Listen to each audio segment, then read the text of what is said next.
I work on the side that supports our enterprise cloud products and services. My team is also pre-sales. So if you think about that, there's also a team that supports post-sales. You have Microsoft, a company that has plenty of products. So think the gaming side, think the hardware side. There are teams in those spaces that I can't even tell you who they are. I can't even tell you what their Martech stack looks like because that's how big the company is.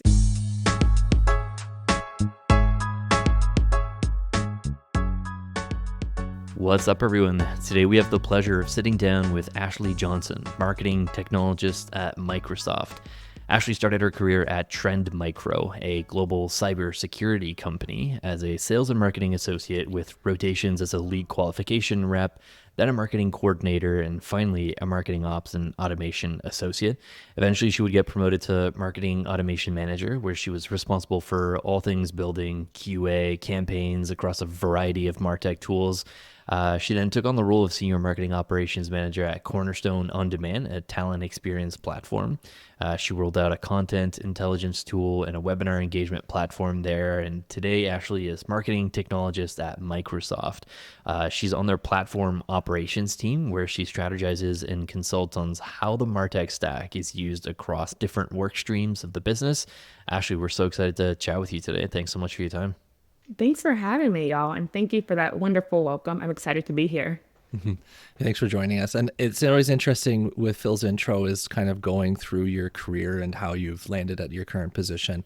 I want to start off by asking you, knowing what you know today and where you're at in your career and how you got into Martech, what advice would you have given yourself a decade ago when you first started in Martech? And what kind of advice do you think our listeners can take from your experience there?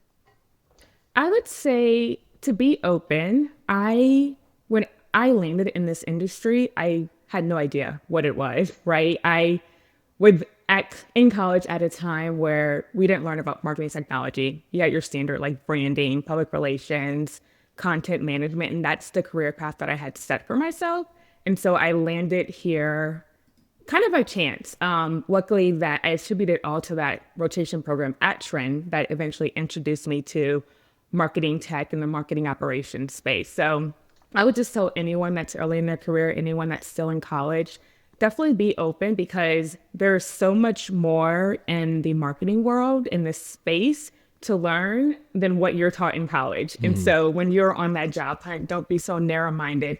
Oh, I want to be in PR. I'm only going to get PR jobs. That was what I had, the issue I had for the first few months of a job hunt. So definitely keep those options open and know that there's so much more to marketing than what you are typically taught in your college days. Yeah, definitely. The four P's. I don't even remember what they are anymore, but yeah, it feels like what I was taught in college is so far removed from where I ended up stumbling into. And I feel like we chatted with some folks that are doing like post-grad certifications that are trying to prepare marketers for graduating with like more hands-on experience and actually like working in Martech tools. So I feel like it's shifting a little bit, but yeah, I came around the same time as you where things were quite shockingly different by the time you hit the market. And I was handed like my first keys to marketing automation tools and was just like, hey, not really sure how to use this stuff. Can you just learn it? You're like a fresh grad, you know, technology. So yeah, I feel like most folks in Martech, especially the time we came around, were just like, oh, how'd you get into Martech? I stumbled into it. I didn't know it existed when I graduated. Exactly. We actually chat with a lot of folks that are more on the startup side of experience, like marketers that worked in SMBs, as well as recently had a lot of founders and folks that are kicking around startups in the Martech space. It's not every day that we get to chat with someone who's at what you could say, you know, 225,000 enterprise tech giant in Microsoft. I'm curious to ask you, like, behind the scenes, what is it like working at a big company like that in Martech? My only taste of like big enterprise, or not even enterprise, like I was at a company called Automatic, the parent company of WordPress.com, and we're about 7,000 people. The cool thing internally was like we were all set up in like micro sub teams almost. So there was like a president and a marketing team in that one sub team, but there was like a bunch of sub teams. Just curious, like what you can share from your Martech experience at a tech giant like Microsoft so far. So I've been at Microsoft 2.5 years now, and I'm still trying to get used to this environment.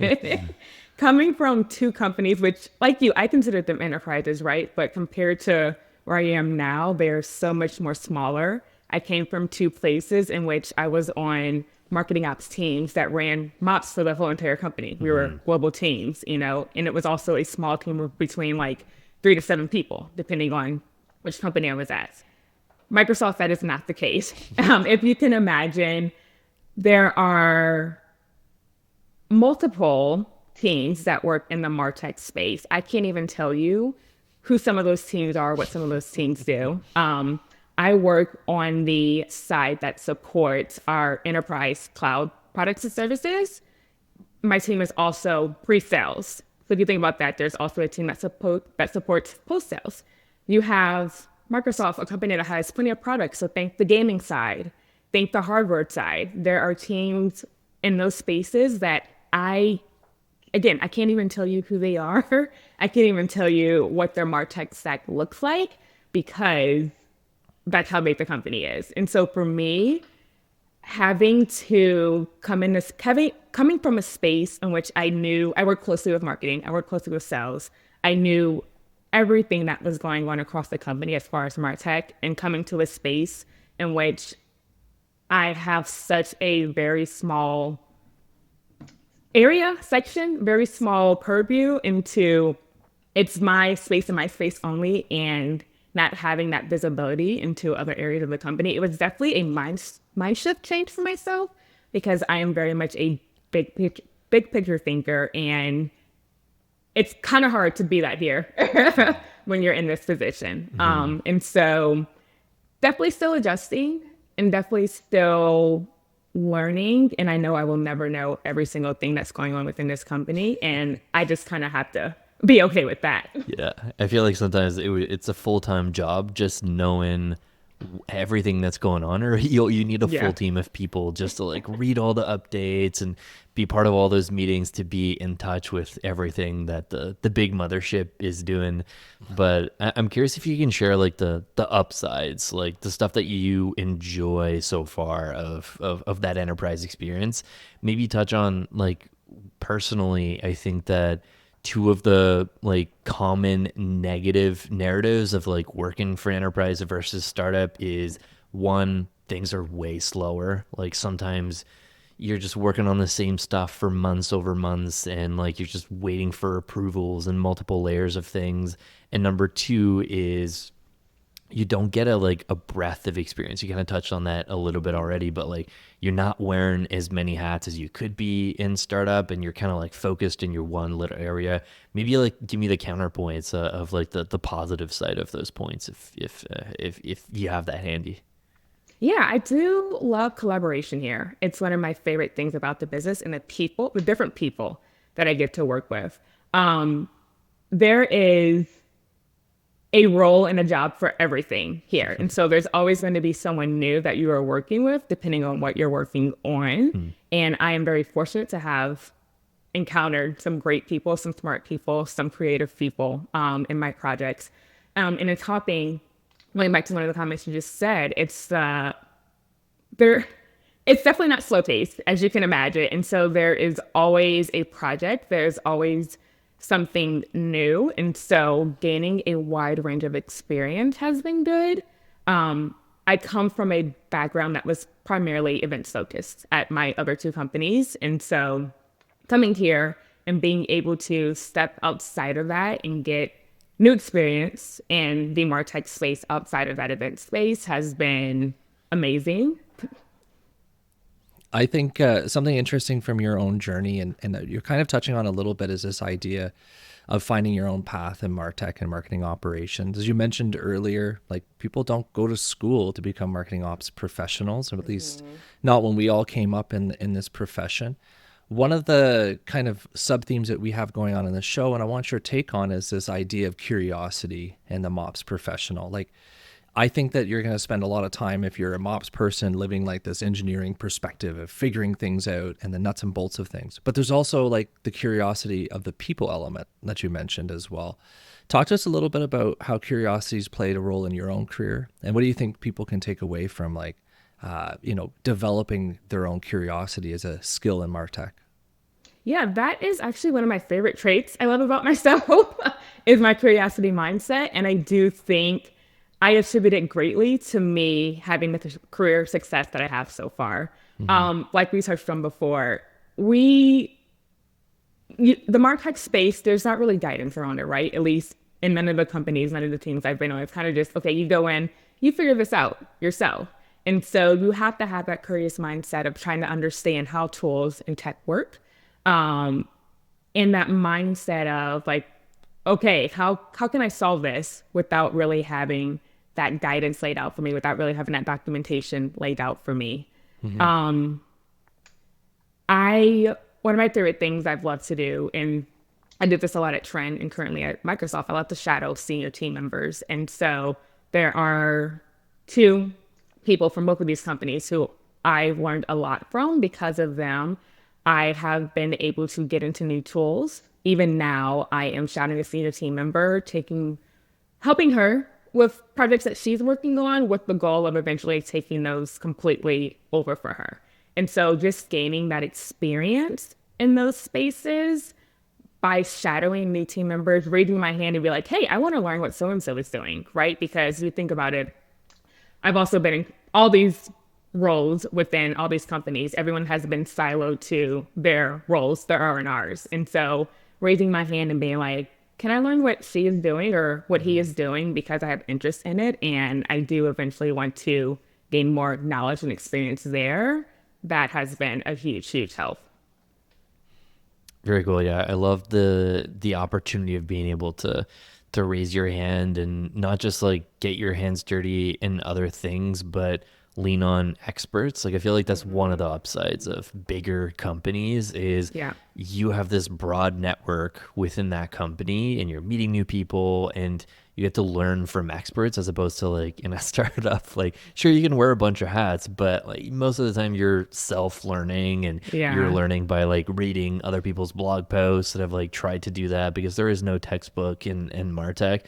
But at least in a bigger company, you get that mentorship, the guidance, getting to like interact with a lot more people. So yeah, I really like that answer. I think that we talk a lot about AI on the show with some folks, and this idea of like soft skills becoming more and more important over the next couple of years. And I think that like you're really flexing those in an enterprise space more often than in a startup maybe. So I'm curious your take on this here. Like I think a lot of folks we've had on the show have mentioned that communication, business strategy, empathy, collaboration, all of those things are more important than technical skills. Do you agree with that? And how has your view of the importance of soft skills or people skills? I think we're not supposed to say soft skills anymore, but how's that evolved over your career? Can you share maybe like some practices or routines at Microsoft that has helped you develop your people skills over time? Yeah, I 100% agree with that statement that people skills are maybe not much more important, but maybe like equally important here. I would say two of the biggest ones for me that I have trying to then develop over the years are communication as well as project planning.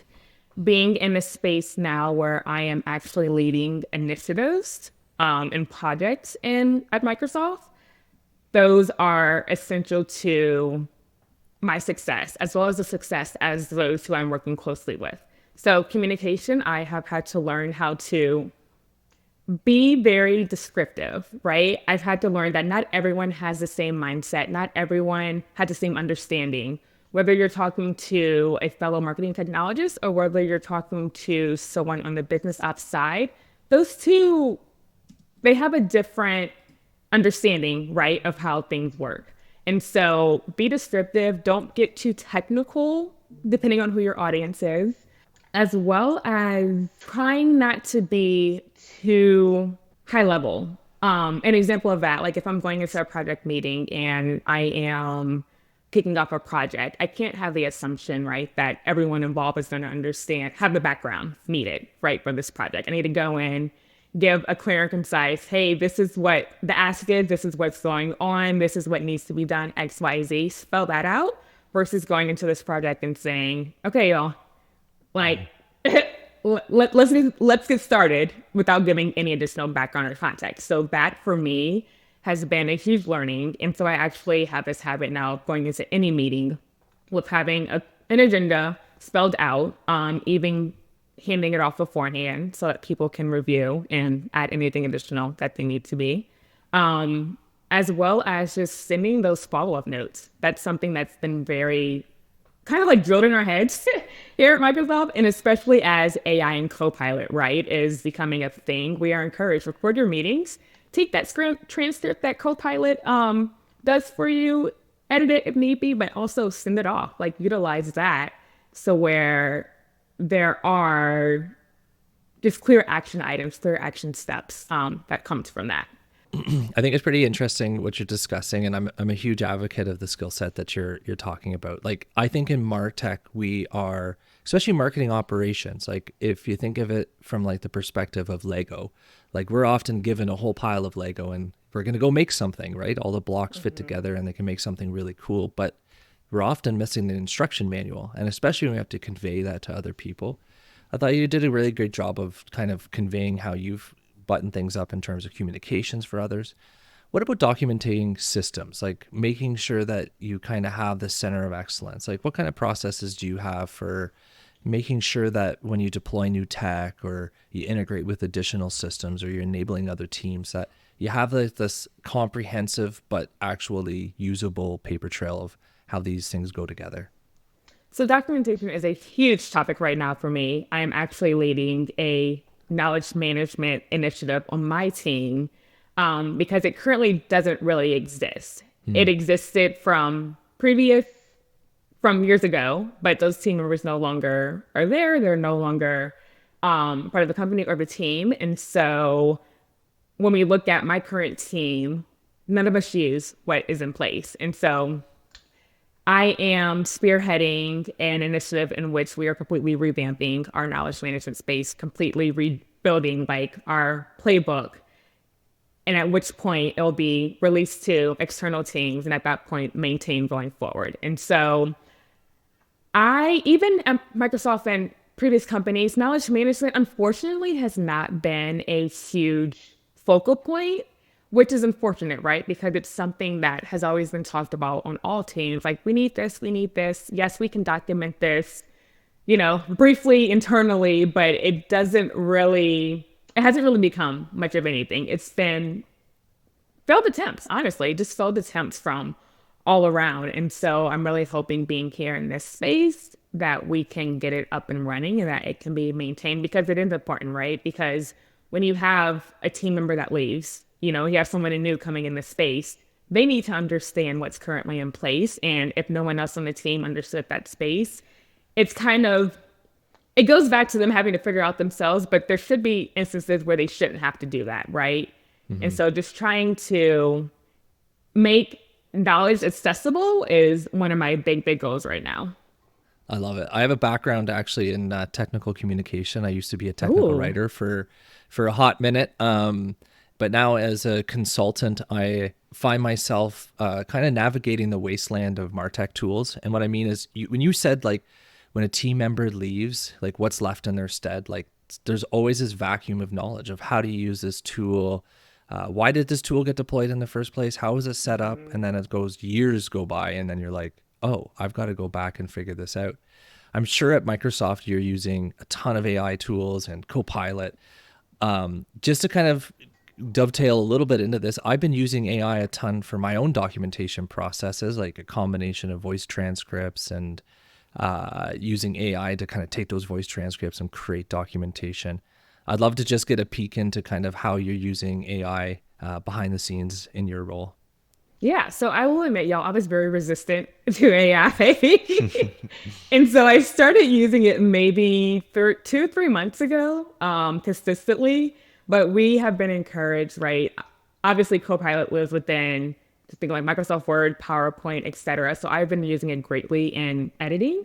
So whether I am writing documentation or just crafting an email, I'll quickly do Copilot to, hey, can you make this sound better? And may or may not use that. Something that we're going back to knowledge management, something that we're actually practicing right now is having a subject matter expert hop on a call, record that, have them explain the process, and then having Copilot do that transcript to see what kind of written communication is spit out. And if we can just easily go in and edit that, that will make that documentation so much more easier. And so AI in itself, I know it's such a hot topic. Y'all just don't resist it. I've learned the whole hard way. I've like put it off for so long, and it's so funny, right? Coming from a company that is in the spearhead of AI, it's like I couldn't avoid it any longer. So definitely Why? just embrace it. Embrace it. Yeah, I'm curious to ask you, like, what was the tipping point from having you go from being resistant, and maybe touch on like the hesitancy you had there, but yeah, like curious about the tipping point that just made you go like, all right, yeah, I guess I gotta like I dive into this. There has been a lot of encouragement internally. Okay. And it kind of just came like, okay, I guess I got to start using this. Thankfully, there were a lot of trainings that were done internally to where I was able to just hop on those, really, really learn how to use the new Copilot within different aspects. But I, I guess I was just resistant because it's something new. And for me, it was like, okay, why would I sit here and type something, waste the time of letting this thing edit it, and then continue to go back and forth, right? Before I found like verbiage that I like. So for me, it wasn't really a time saver, but I will admit now that I was wrong. And so there are a lot of advantages. There are a lot of cool things that are coming, and I'm excited to see what happens in this space. I know that people are wary of it, people are scared of it, but people are this whole topic of it taking jobs away. But I think it's only going to enhance how we work and make it more efficient.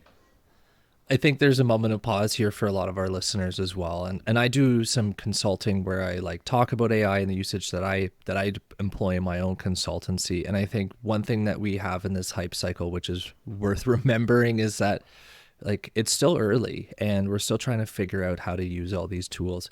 I am curious though, from your take in your career, like you have an interesting vantage point to kind of take a look at how technology is deployed, your own usage of other technologies. Like one of the debates that Phil and I've had kind of offline and online on the podcast is who deploys AI tools in the marketing team and the Martech world. Like we've had a lot of guests talk about like MOPS being at the intersection of Martech and AI, that it's like, marketing operations creates a center of excellence. They help unroll it. It's nice, orderly, organized rollout. I'm kind of becoming more of the opinion that it's more purpose-driven, bottom-up, driven by the use case. It's going to be a bit more free radical, and it's kind of like putting a genie in the bottle. Just two extremes. There is probably somewhere in the middle, but I'm curious about your take on this. I agree with your second statement that it just depends on what it is. At Microsoft, while my team, platform operations, we run like our marketing automation platform, we do have engineering there in the background. But essentially, it is up to me, to determine how our platform is used. And so I do think it's done it very differently between companies, right? Because even looking at my two previous companies, MOPS ran everything. Like there was no engineering. Engineering didn't exist. Like it was up to them to decide that. So I do think that is up to tool owners to understand the capabilities. And if they need to work closely with engineering to roll out, then yes, they need to. But ultimately, it should be the tool owner's decision. Very cool. I love love this topic. I think JT made this question nice and easy to segue into my next one. This is something actually that we've asked a lot of different folks that work in marketing operations, and regular listeners are going to be tired of me mentioning him. But his name is Casey Winters, and he wrote an article that lives rent free in my mind. He titled it "The Problems with Martech and Why Martech is Actually for Engineers." So he argues in his article that Martech is simply created as a response to engineering constraints within a company. And I think I'll know where you're leading with this based on your previous response and having no engineers at all in your previous companies. But you mentioned that there's a lot of engineers in the background on platform ops at Microsoft. So I'm curious your take there. And like the second point he makes is like Martech is likely to decline because of competition from in-house engineers. And essentially successful Martech companies and vendors are going to be successful when they market to in-house engineers, because they're going to be the ones building tailored solutions for their companies, kind of like in-house. So being part of these big companies, and specifically at Microsoft, I'm curious to hear like these like build versus buy debates. Are there a lot of those? And what are your thoughts on, is Martech actually for engineers? Martech is for marketers. I can't tell you, I don't think I know anyone in the Martech space that has an engineering background. One. I do, that is a hot topic question. Goodness. Yes, I have to be technical in what I do, but at the same time, I have to be able to strategize, right? I have to be able to strategize with marketers, with the business on how we should be using these tools in tech. Are you able to, is an engineer able to do that? Yes, a marketer can be technical, but can an engineer be a strategizer when it comes to marketing initiatives? Like, I need someone to answer that question, because I think that will put this whole debate to rest. Goodness. It's kind of a tricky one, and it feels a little contentious, but I think you're on a solid thread. I'm nodding, even if my head's not moving in that direction. It's funny because we've asked this question of many guests, and I feel like what you're hitting on is increasingly where, I don't know where Phil's head's going to land. I should ask him one day. But where my own head is, right? Like Martech, and maybe I'll plant a seed here as well, is that Martech people and humans of Martech and marketing operations people are engineers in a lot of ways. They just don't necessarily code or have a computer science background. But like, if you just take a step back and look at no code tools, like what is coding? I know coding. It's like if then loops, recursive statements. Like, are we just making it more complicated for ourselves? Yeah, no, I like your point, Ashley, about like ultimately Martech is about servicing marketers. It's working with marketers to understand their pain points and building systems and processes that enable them to do things faster and be more efficient. And even though you could make the argument that on the platform side, integrations and API and like customizing stuff with JavaScript and whatever other like coding technology, like maybe you could use engineers as part of the process. But when it comes to like the consultative piece that you just kind of mentioned, working with marketers and like strategizing around like how can we build something for you that like makes your life easier, and understanding the context of marketers, I feel like that's like a perfect role for a marketer. And like you assign an engineer to do that, and like, all right, well, I have to like spend a year learning what the hell a marketer does and what their pain points are. So yeah, I really like your point. I think it also goes back to what we talked about, expanding that knowledge, right?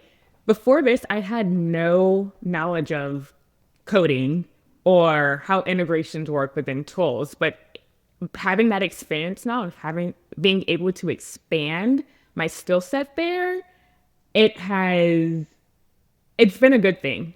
And so I wouldn't necessarily say, and thinking about too, integrations, it's not that complicated once you actually know what you're doing, right? It's not something that engineering is always needed for. And so I do think a marketer can be technical, an engineer can't necessarily be strategic.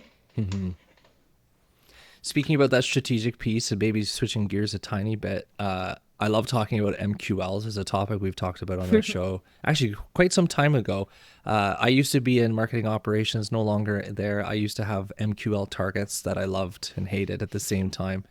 But in my head, like the idea of an MQL is this like lead that marketing thinks is ready. And everything else underneath of that, lead scoring, AI lead scoring, lead ratings, lead qualification, like it is really just at that level. But as we want to scale this, like putting in lead scoring is like a super modern approach to this. I know you have some experience in this area. I want to talk to you a little bit about how you scale the judgment call. When we're talking about the strategy of like a Martech human that's required to kind of make these decisions, but like, how do you make the scale that judgment call in a system like lead scoring? And how do you make sales happy while building a robust and scalable lead scoring system that can handle high volumes and keep everybody happy? Something I learned is not everyone's going to be happy. You're always going to have that one seller that is complaining about what I would deem a good quality lead coming through, saying that it's not of quality, right?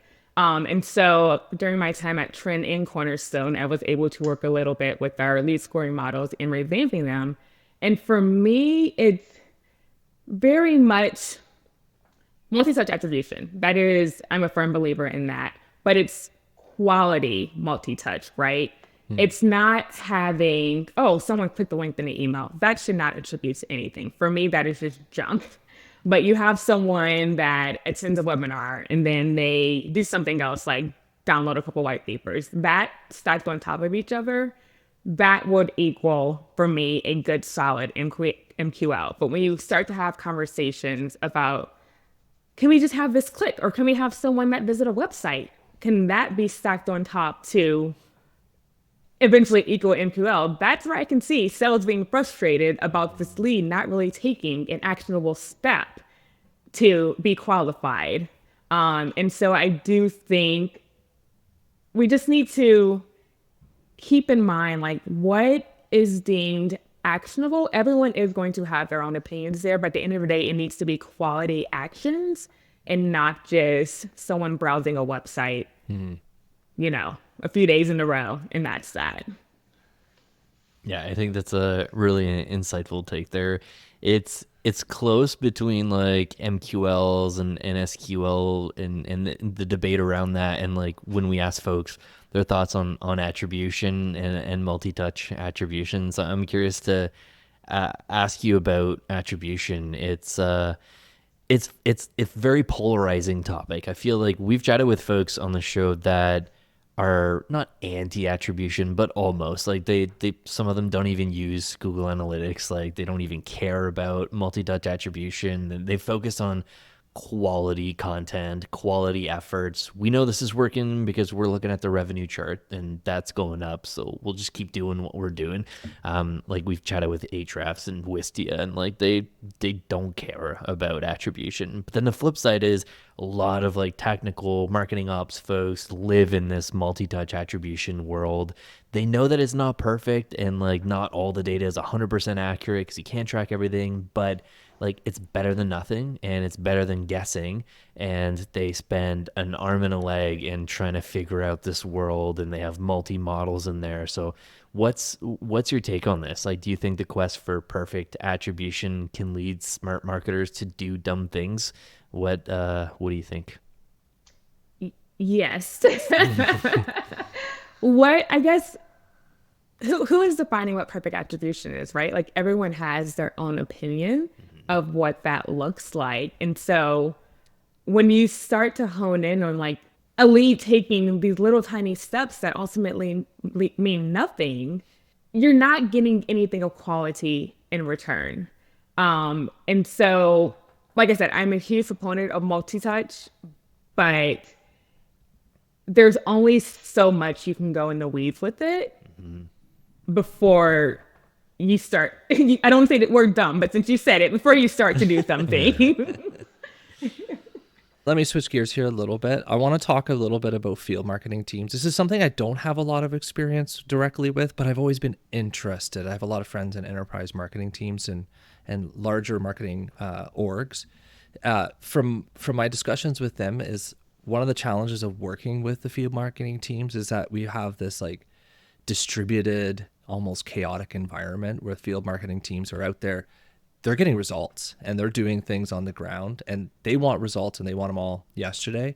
Whereas a lot of marketing ops folks, and certainly the folks that we talk to on this podcast, they like an ordered, defined universe where everything works well together. Like these things are diametrically opposed to each other, but increasingly, and with with different Martech tools coming out, self-serve Martech tools and so on, we're seeing this kind of, I don't know, some of the people I talk to are talking about this trend towards having these tools to kind of manage the field marketing ops. Do you want to talk a little bit about your experience here and kind of, I don't know, just for my own edification? Yeah. So I worked very, very closely with field marketing at Trin and Cornerstone. Trin was also a unique situation in which MOPS and US field marketing sat on the same exact team. And so they were my clients day in and day out. One of my favorite things that I rolled out during my time at Trin was that process that field marketers use to allow them to self-service. Before this process was rolled out, I had to go in and build everything from scratch in our automation platform. And that's very hard to do in a very efficient manner when you're working with 20 field marketers who all need something. And to them, it's very, very urgent, even though it's not. And so I was part of a team in which first thing we did, we set up templates within our automation platform, right? These program templates allow the field marketer to easily go in and clone based on what the need was, whether they were setting up an in-person event, a virtual event. They would then go in and fill out tokens, and these tokens populated all their copy within their email. So like easily date, time, your description, etc. Once that's set up, I would then go in and add creative. So talking about a very multifaceted job at Trin, I actually had to create the creative. So I was in Photoshop, making banners, all that stuff before finalizing. And so a part of that was just enabling them. There's a lot of training that took place within our automation platform so that they can go in and start to take the lead and creating things themselves without having to wait on me to eventually get to it when I can. And so something I've learned over the years is templatization. That is like one of my favorite words and something that has carried over with me through each company. Making templates, no matter what tool you're using, whether it's your automation platform, whether it is a webinar platform, just making it as streamlined and efficient as possible. That way, whenever these build teams are coming in or wherever previous companies, field marketers were coming in, and they can easily clone, populate, you have a final QA, and then it's delivered versus waiting on a technologist to come in and build from start to finish. Yeah, great advice. I feel like there's probably more common in startup teams, marketing ops folks who are also jumping into Photoshop and helping teams with design there. But yeah, I feel like a lot of us have been there. Thankfully now Canva and these like image generators and Midjourney and Dolly are making things a bit easier. We're definitely having fun with it on the podcast here. So yeah, I really appreciate your answer there, Ashleigh. This is flown by. We're already at the top of the hour, so we have one last question for you. We ask this to all of our guests. We know that you're a marketing technologist, but on top of that, you're a member of the STEM Advisory Committee for Girl Scouts of Northeast Texas. You're also an active member of the Dallas-Fort Worth Alliance of Technology and Women, and an active member of a Fitness Ambassador Association. You've got a lot going on, clearly. Like I said, this question we ask everyone on the show, like, how do you remain happy and successful in your career with everything you've got going on? And how do you find balance between all those things? So one of the things I love about Microsoft being a West Coast company and I am Central Time is that I have my mornings to myself. And so I actually make time for the gym. By the time I come back, get ready for the day, it's about 9:30 where I'm logging on, but it's still like I'm not having to rush into meetings, right? Because it's still 6:30 West Coast time. So making sure that my mornings are to myself, especially Monday through Friday, that's very, very essential. Because if not, I will be going into the workday just a very non-pleasant person. And then on top of that, I am an avid traveler. I love to experience and explore the world. I am that friend, like the moment I start to feel burnout or I'm overworked, I'm instantly looking for a flight deal somewhere. So just making sure that I am taking time away. I try to take 2 like very large international trips a year. And then outside of that, just explore the US, whether it is going to a music festival, going to a new city, going to visit friends in other cities. It's that honestly, it keeps me sane. I love that. Great answer. I've got a lot of friends that are just like, yeah, second I'm feeling overstressed, I'm just like on Google Flights or on a site looking for my next vacation there. It's a nice little something to look forward to. Yes, yes. Like, why not that 300 round trip flight to Barcelona? This works within my time frame. Let's do it. Yeah, there's worse things to look forward to in life. So yeah, really great answer. Appreciate your time, Ashleigh. It's a super fun conversation. Thank you so much for being here and sharing your wisdom. Thank y'all for having me.